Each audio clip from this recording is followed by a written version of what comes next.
Today I'm going to talk about adaptive dose finding using toxicity probability intervals.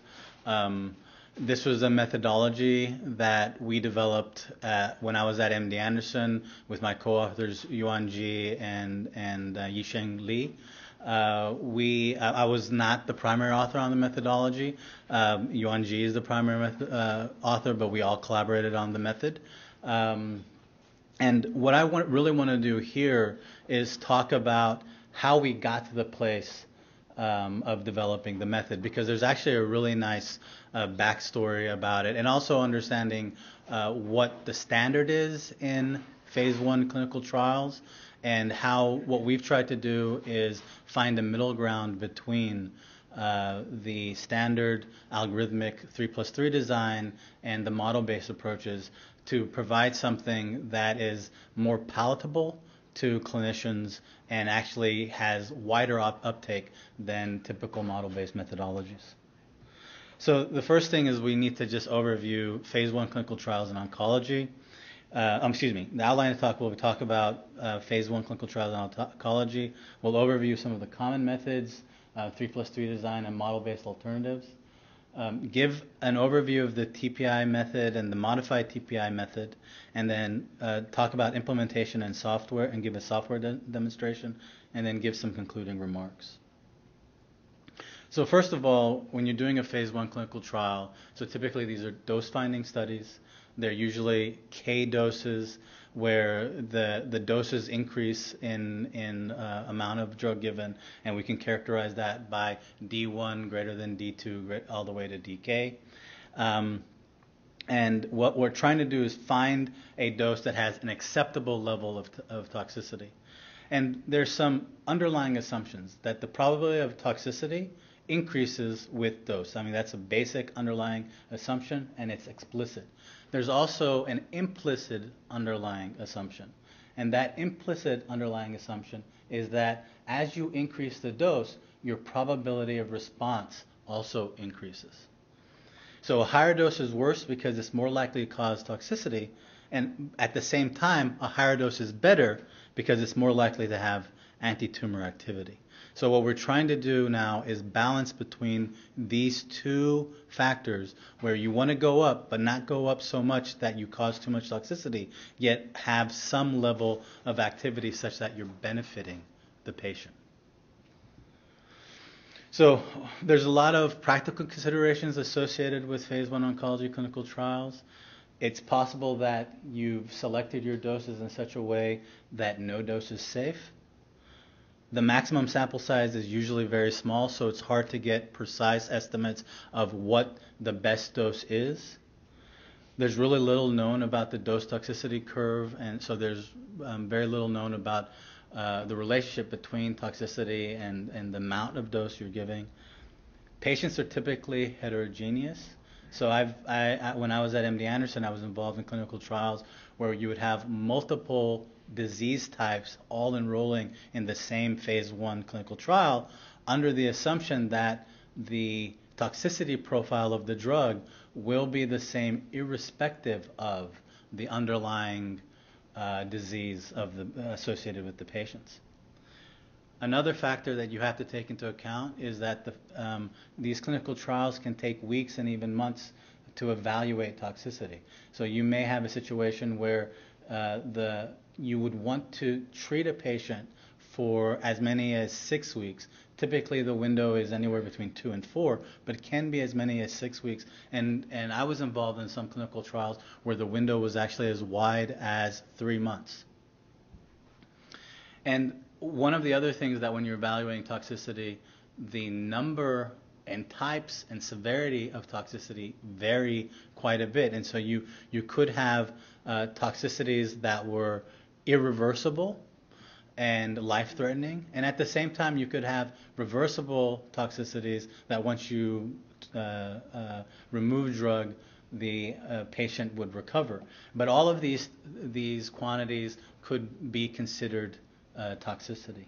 So those are some of the practical considerations. And in the method that we're talking about today, we're not really paying attention to them. And that's true for all the methods, whether you're talking about the algorithmic-based methods or the CRM method or the TPI method.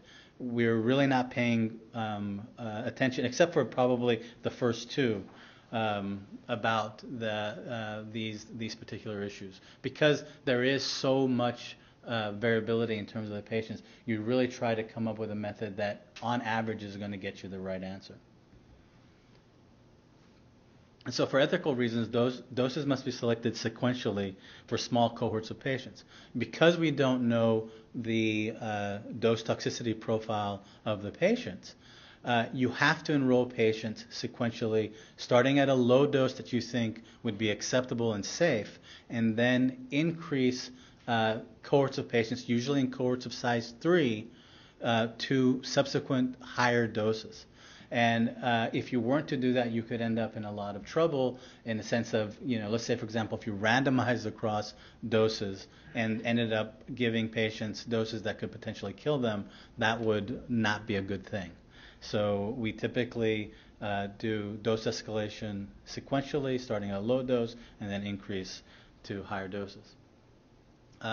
And typically in phase 1 in oncology, it's only ethical to give these treatments to patients who have no therapeutic alternatives. And this is, so you're talking about typically, historically, cytotoxic compounds.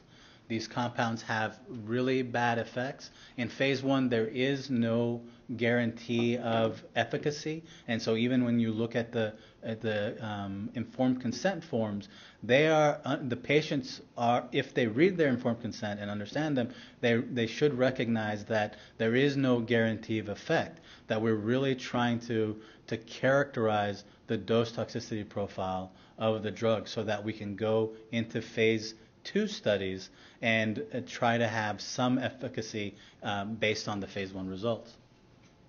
So typically these patients are heavily pretreated with advanced or resistant disease and little chance of response. And dose finding typically is done in terms of toxicity only, and the purpose is to find a magical quantity known as the maximum tolerated dose, or the MTD. It's not really magical, but that's so sometimes you would think of it as the holy grail in phase 1 dose finding. So the investigator chooses the starting level based on clinical judgment and PK/PD data, possible animal or in vitro data. And patients are typically treated in cohorts of size 3. So I was involved in clinical trials that had cohorts that ranged anywhere from size 1 to size 5. But the most common cohort size is a size 3 cohort.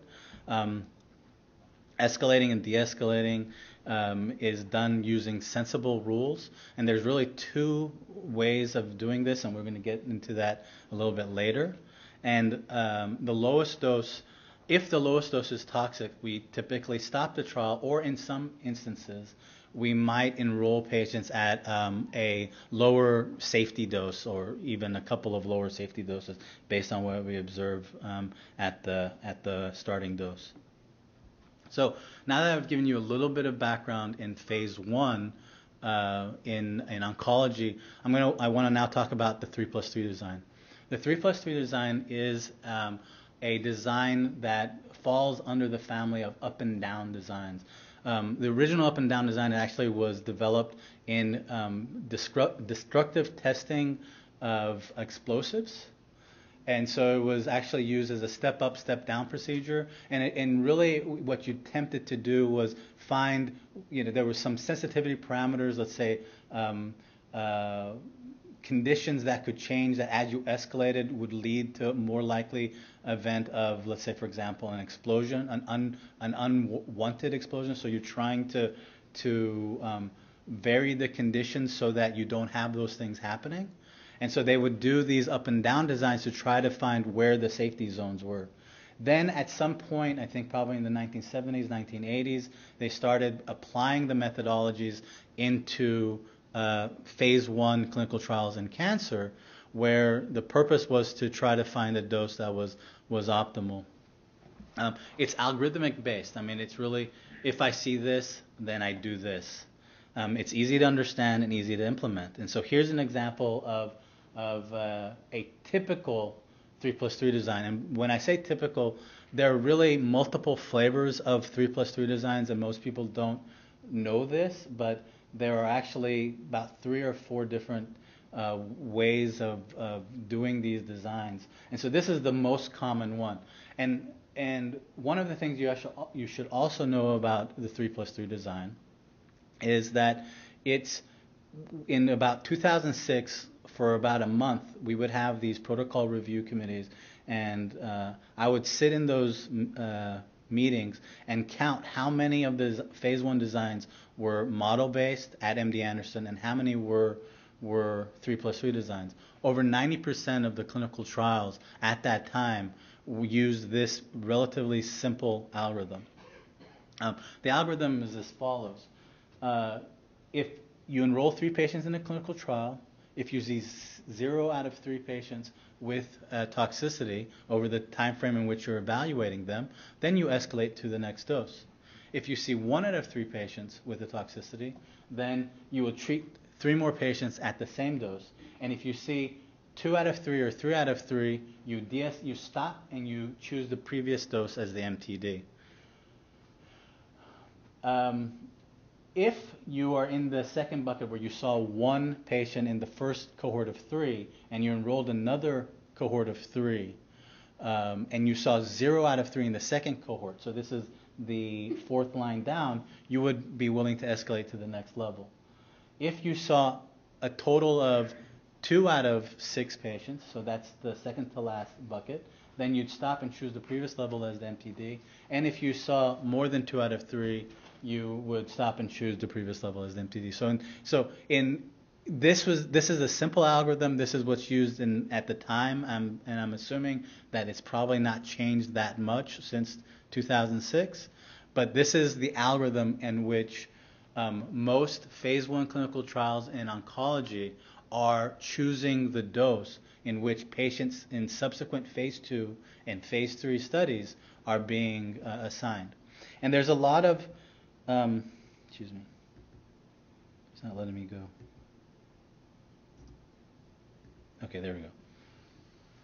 There's a lot of problems with the methodology from a statistical perspective. It ignores most of the data. So with the 3+3 algorithm, it only looks at the current cohort of patients. It can't even look at, for example, the previous cohort treated in that set. So even if you look at the decision rules that were provided, you notice how the rules are set up, that these rules are set up in brackets. The reality is when you're using an up and down algorithm, a typical up and down algorithm, you're only really looking at the data in that particular cohort. And the other thing is it stops the trial relatively quickly. So one of the things that you'll notice with the 3+3 algorithm is that there are probably these trials enroll anywhere between 12 to 18 patients if you've selected a dose that can lead to toxicity relatively quickly. And what happens when you've only enrolled that few number of patients is one of the flavor changes that you'll see in a typical 3+3 design is that once you've selected the MTD, they'll enroll another cohort of, let's say, 10 patients or 12 patients at that MTD dose to just better characterize efficacy, ensure that dose is actually the appropriate MTD. And this is really done in an informal way. I mean, there isn't really a lot of statistics put around that. And it can actually lead to unreliable and it can be unreliable, and it can increase the risk of choosing an ineffective dose because it does not allow this escalation. So a way around this particular problem was that model-based methods were developed, and these are typically more reliable than 3+3 designs. Typically, especially if you're using Bayesian methods, it's sensitive to it can be sensitive to prior assumptions, so you have to be careful about it. It requires expertise in implementation of model-based methods, and may require specialized software for trial conduct, including web-based software. So even though it's more reliable, it isn't necessarily the easiest thing. And I think the hardest thing about implementing a model-based approach is that you have to convince the clinician that you're working with that they have to give up some autonomy as a clinician and accept what they would consider a black box approach to how they're going to escalate and de-escalate the trial. Now that's really important because remember what the alternative is. So they're used to a world and an environment where they know exactly what the algorithm is. They know if I see this, I do this. And now you're asking them to give up that level of control to do something that is based for them almost like magic or voodoo. All right? And so, you know, it isn't the easiest thing to get people to agree to. So I want to just talk about a little bit now what's the basis for these model-based approaches. So typically, you know, these methods are typically Bayesian in nature, most of them, and they're based on the idea that you have a posterior which is proportional to some prior and a likelihood. The posterior is a product of our prior subjective belief and a summary of the observed data. And what we really want to do is just write down a probability model, then use this Bayesian framework that I just talked about in a previous slide, and a set of decision rules. So it's not, when you're doing adaptive dose finding, it's not just the model that allows you to do the adaptation. You not only have the model, but you have to have a set of decision rules that allow you to make the choices of whether you're going to escalate, de-escalate, do whatever. And that's true whether it's in dose finding or whether it's in some other adaptive framework. It's not just the model that allows you to make the inferences, but also the set of reasonable decision rules that get you relatively good results. You have the set of decision rules, and then at the end of the study, you use the model to declare an MTD. The other thing, as I said previously, is you have to write software for conduct of the trial and you have to perform a simulation study to ensure that the trial has good operating characteristics. And by operating characteristics, I mean that it chooses the dose that it should choose. It doesn't put too many patients at excessively toxic doses, and it stops the trial when all of the doses are too toxic. So you want those characteristics to be reasonable and good. So we talked about the 3+3 algorithm. We talked about model-based methods. We talked about some of the limitations of model-based methods. And so there is a middle ground, and it's a methodology that was published in 2007. It combines the Bayesian-based methods with simple up and down rules, similar to the 3+3 algorithm. You can think of the toxicity probability intervals method as a form of probabilistic up and down design. So it's using the Bayesian calculus to do an up and down methodology. And just to give you a little bit of flavor of what happened and how we got to this point here. So we had written a paper in 2006, sent it off to Biometrics. It went off to one round of review. They told us to change a bunch of things. We changed those things. We sent it back, and they rejected the paper. We were totally surprised. But there was one line in the rejection that led to this particular paper. We had already developed the decision rules in the paper. We were using a very complex model to characterize what was going on. It was very unintuitive, and I don't even remember what it is. I've been trying to look through my notes, and I can't even find the model we were using. But the line in the review was, why don't you use a simple approach? And when they said that, we were sitting there and thinking, and we talking amongst ourselves, and said, why don't we just use a beta? There is no reason why we can't do that.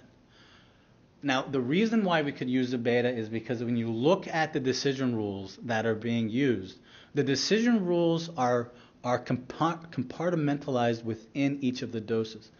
If you look at any other dose finding method, the decision rules are a function of all of the doses. So, for example, if you're talking about a CRM methodology, you would have to characterize the probability of toxicity for dose 1, dose 2, through dose K.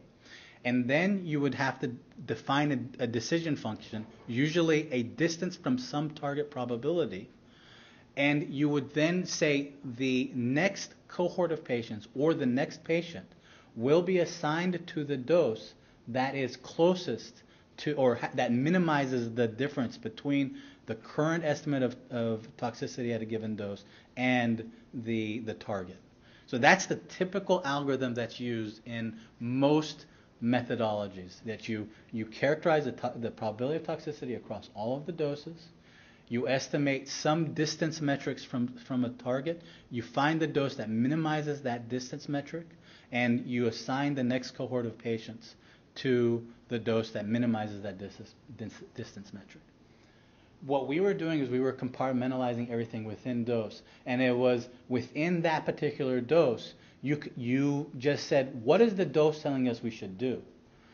And because we were using that simple approach, we were able to then characterize what was going on. And so I just want to give you an example of the original toxicity probability intervals method. There should not be an M there, that's a typo. So the original method for the paper written in 2007, we assumed a very non-informative beta prior. So remember we talked about the posterior is proportional to the prior and the data we observed. So the prior we're assuming is very non-informative, and a posteriori, the model assumes that the probability of toxicity, PI, follows beta with this particular form. Typical beta posterior calculation, and you learn in your first Bayesian class, if you took a Bayesian class, it's probably the first distribution you learn. All right, so that's the model. It's very, very simple, straightforward. These were the original decision rules. So this is the decision rules for the TPI method.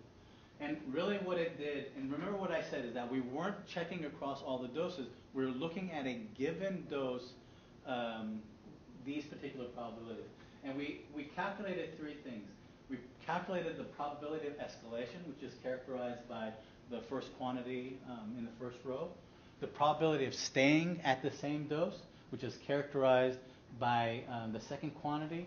And the probability of de-escalation, which is characterized by the third quality. You'll notice that these probabilities of escalation, staying, or de-escalation are a function of the probability of toxicity observed at the dose, a target, which is represented by this tau, an estimate of the posterior standard deviation, which is characterized by sigma I, and you just calculate these things, and then based on these calculations, we also have this probability of stop right here.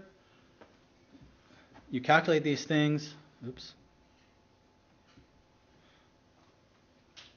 and these were just the rules. So if the probability of stop is greater than 0.9, then do not allow additional patients to enroll at that particular dose. If the probability of escalate is largest relative to these three probabilities, you escalate. If the probability of stay is largest, you stay at the current dose. And if the probability of de-escalation is largest, you de-escalate. So you calculate those three probabilities, you see which one is largest, and you choose the one that's largest. Now notice, oops. Yeah. What if the three probabilities are very close?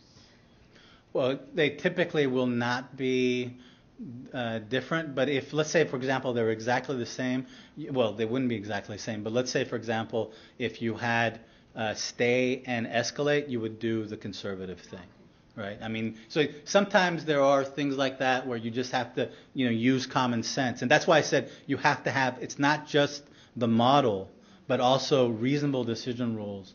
So if it was saying stay and de-escalate, and those two were exactly the same, then you would de-escalate. But I'm going to show you that doesn't happen, and I'll show you why in a second. Okay. So one of the things with this particular methodology is you'll notice that there's these two quantities, Ki and K2. Ki and K2 are sort of factors that you multiply against the standard deviation, which require calibration. Not a fun thing to do if you're trying to come up with a design, especially if you're saying, well, what should these be? Now, we provided some recommendations in the 2007 paper about what they should be, but then we wrote a paper where we said, can we get rid of the idea of using K1 and K2? And so and we call that paper the modified TPI method. And this one assumes a priori that the probability of toxicity follows a non-informative beta 1-1, which is more typical. I mean, the thing we used before, I had never even seen that before we had used it in the paper. It just had good operating characteristics, so that's what we used. But here, this is a more typical beta. And a posteriori, the model assumes that PI follows this particular form, typical form. And these were the PEs, the PSs, and PDs associated with the modified TPI method. Now, you will notice that we're taking the probability of toxicity and dividing by the distance or the width of the interval.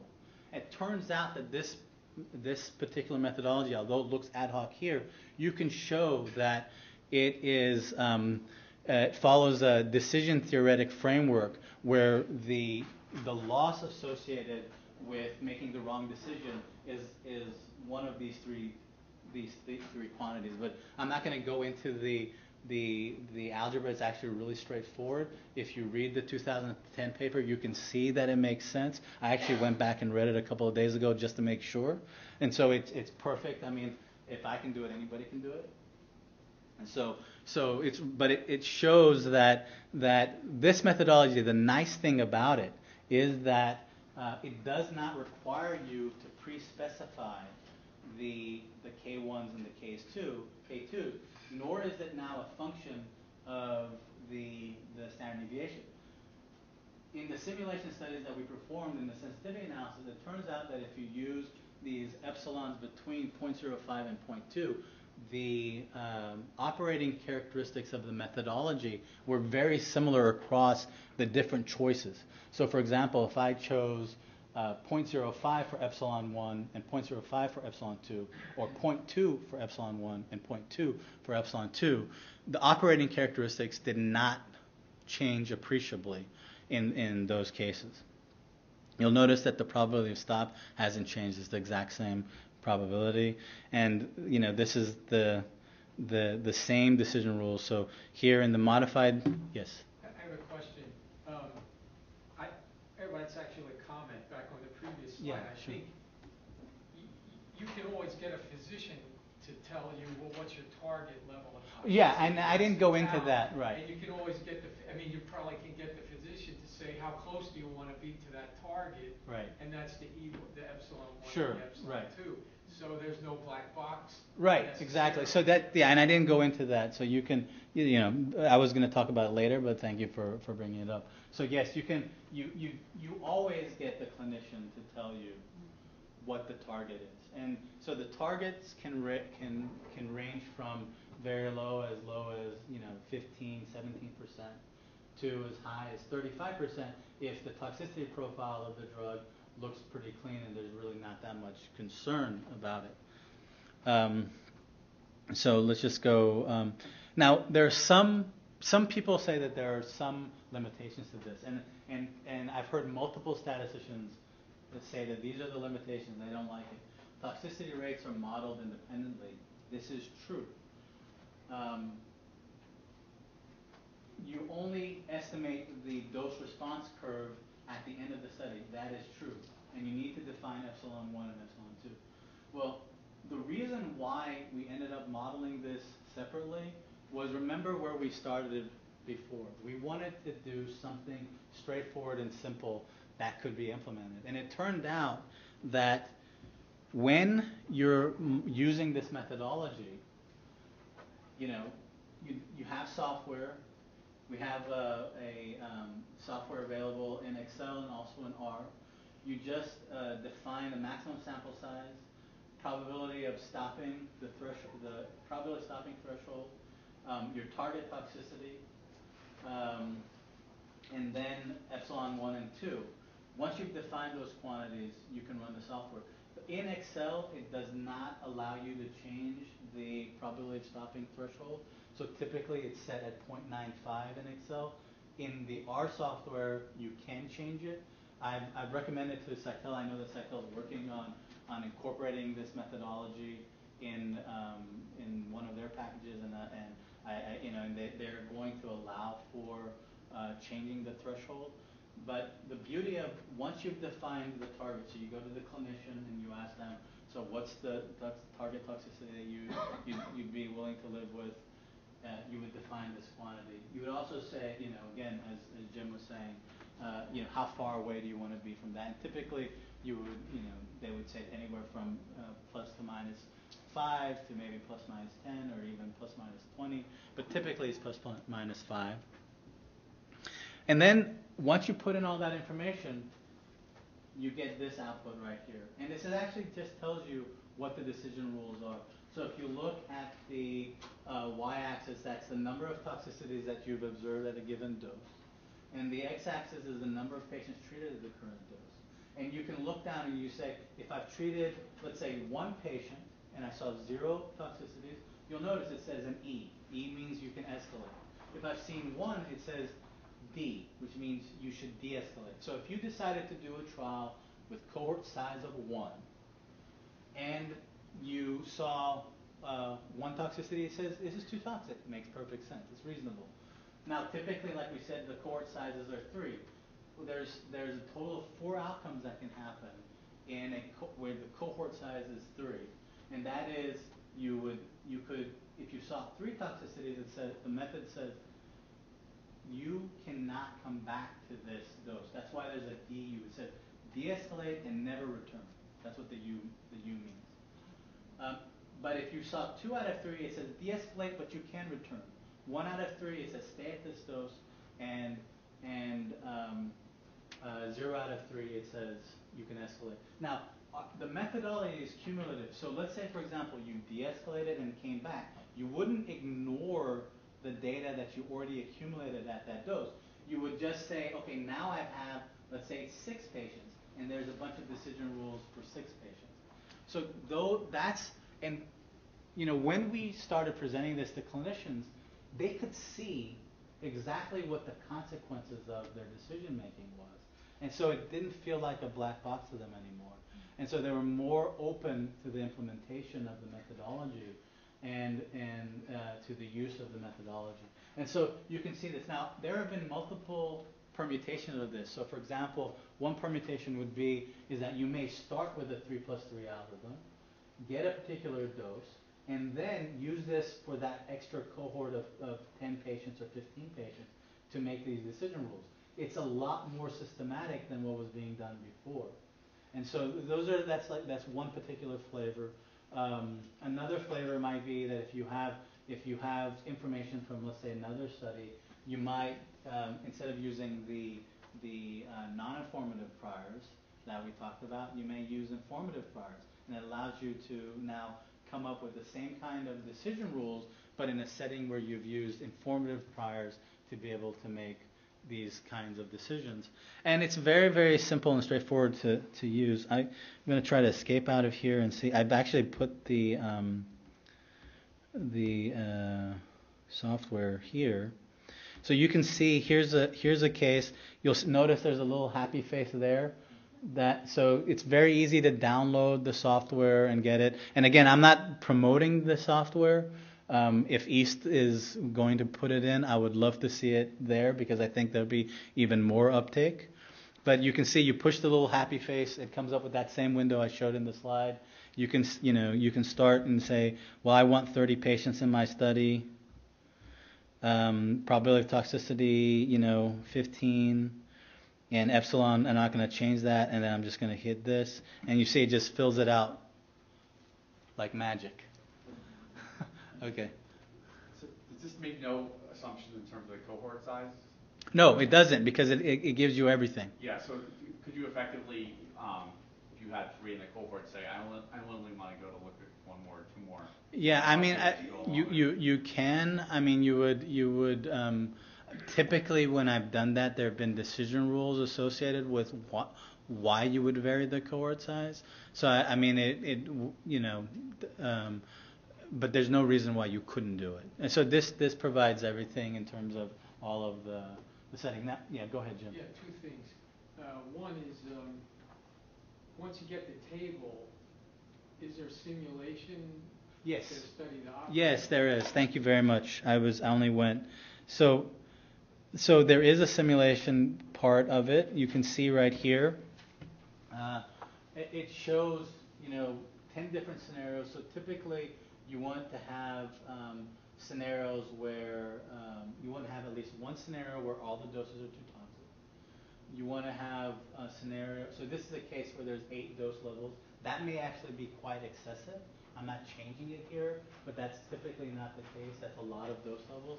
But you want to have doses where the target is at the high end of the dose toxicity range. You want to have cases where it's at the low end, and at least one case where it's too toxic. And so you can see that this actually occurs here. You can see that the 8th scenario, it's too toxic. You can see that in scenario 2, it's the target of 25. So this was set up for a target of 25. We can change it by hitting, by just changing the operating characteristics. I'm not going to change all of that information because it's going to take too much time. But you essentially hit this button right here, and it runs everything. That was 2,000 simulations, and it gives you all the operating characteristics. Let's go to scenario 1. It shows the toxicity probabilities, which is that first row. It shows the probability of selecting the dose. So if your target is 25% and which is the second dose, it's selecting that about 78% of the time. It also gives you average number of patients at the dose, so it can show you how many patients are being given to excessive toxicities. It's about 4.6 patients on average over these 2,000 studies. There's a total of 30 patients, and the overall toxicity is about 25%. So you can see in that particular scenario what's happening overall of the simulations. Very simple method, very easy to use. Doctors, can understand it. You have all the simulation, and I'm sure that Cytel will put all of this functionality in there and more. So that's great. And so, that's I guess that's my talk. So, yeah. The other question was related to the estimation of the up and down probabilities. Right. You do that at each dose, and that's independent of a model. Right. A dose response model. Right. But you made the assumption early on that it's non-decreasing. So That was the assumption. Well, the model itself does not necessarily make that Right. assumption. So excuse me, the decision rules and how we've modeled the data does not necessarily make that assumption. right. So you could get estimates that are, that suggest that there's more toxicity at a lower dose than at a higher dose just because of the random. You mean higher? There's more toxicity at a higher dose than a lower dose. No. No, lower dose than a higher dose. Okay, that's right. Yeah. Which violates the right, the monotonicity. Right. So why not just add an isotonic assumption into those calculations and take advantage of that underlying assumption? Yes, absolutely, 100%. So we actually played with that in the original 2007 paper and thought about it. And when we thought about that particular aspect of what was going on with the trial, you then lose out on the table. The rules. The table. The table changes. The table. Well, because now the estimates are a function of what's going on around it, and so you don't have something you can give the clinician. Right. And so we originally thought about that and decided, you know what, that's not. So what we ended up doing was applying the isotonic regression at the very end of the study to ensure monotonicity. But we did not want to implement it in this because we thought we were more concerned about uptake than we were about being statistically correct. And so we had thought about that, but it's a little bit anathema to say that, but that's really we wanted it to be something that was used. Have you compared the operating characteristics with the CRM? So those are in both the 2007 and 2010 papers. There was also some comparisons in a couple of books and everything. I would just like to say, if you see other people using the method, and this is true for including us, okay, or you or anyone, is that when you're applying a method, if you want the method to work, you'll do more calibration than an individual who, is not necessarily doesn't want the methodology to work. And so sometimes when I see, okay, well, these operating characters weren't as good, you can see, well, they didn't check this or they didn't do that. So what I would just say is, yes, we did do the operating characteristics. We tried to optimize as best we could the CRM methodology at the time. Our methods were comparable to the CRM, or in some cases better. But I would just say we were applying it, so look at what we did with a grain of salt. But also when you look at what somebody else is doing, look at what they did with a grain of salt. So I think all of these methods in general are probably comparable. I would look at this methodology as an advantage, because you're going to have an easier time getting your clinicians to use it than if you're doing something like the CRM. And also the CRM is, in my opinion, it's very, very sensitive, and how you define the skeleton, how you're doing all that analysis. It's a little bit more sensitive than a methodology like this, which given the context of small sample sizes, I don't think that you're losing that much by doing this method.